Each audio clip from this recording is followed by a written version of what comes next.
Thailand ও কম্বোডিয়ার মধ্যকার বিতর্কিত সীমান্ত এলাকার দৃশ্য এটি। মার্কিন প্রেসিডেন্ট ডোনাল্ড ট্রাম্পের মধ্যস্থতায় যুদ্ধবিরতি চুক্তির ১.৫ মাস না যেতেই সংঘাতে জড়িয়ে পড়েছে দুই দেশ। স্থানীয় সময় সোমবার ভোরে বিমান হামলা চালিয়েছে থাই সেনারা। রোববার দুপুরে কম্বোডিয়ার হামলায় এক থাই সেনা নিহত এবং ২ জন আহতের ঘটনায় প্রতিশোধ নিতেই এই হামলা শুরুর দাবি তাদের। লক্ষ্যবস্তু করা হচ্ছে বিতর্কিত চং এন মা পাস এলাকায় থাকা কম্বোডিয়ার অস্ত্রভাণ্ডারগুলো। এ অবস্থায় বাসিন্দাদের মাঝে ছড়িয়ে পড়েছে আতঙ্ক।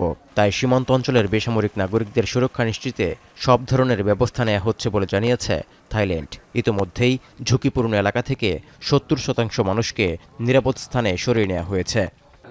ในช่วงเช้ามืดที่ผ่านมานะครับมีการยิงและเกิดการปะทะในหลายพื้นที่นะหลายจุดจนกระทั่งรุ่งเช้านะครับและเริ่มมีการปะทะ এদিকে পাল্টা অভিযোগ কম্বোডিয়ার সেনাবাহিনীরও। বেশ কয়েকদিন ধরে অসংখ্য উস্কানির পর আজ ভোর ৫টার দিকে সরাসরি বিমান হামলা চালিয়ে থাইল্যান্ড যুদ্ধবিরতি লঙ্ঘন করেছে বলে দাবি কম্বোডিয়ার।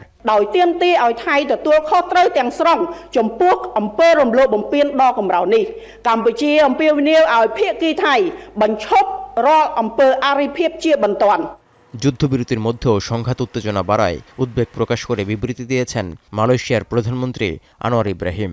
এমনকি উভয় দেশকেই সংযত হওয়ার আহ্বানও জানিয়েছেন তিনি।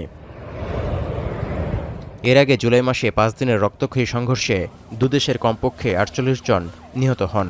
সাময়িকভাবে বাস্তুচ্যুত হয়েছিলেন ৩ লাখ মানুষ। এরপর ডোনাল্ড ট্রাম্পের মধ্যস্থতায় ২৮ জুলাই মালয়েশিয়ায় যুদ্ধবিরতিতে সম্মত হয় থাইল্যান্ড কম্বোডিয়া।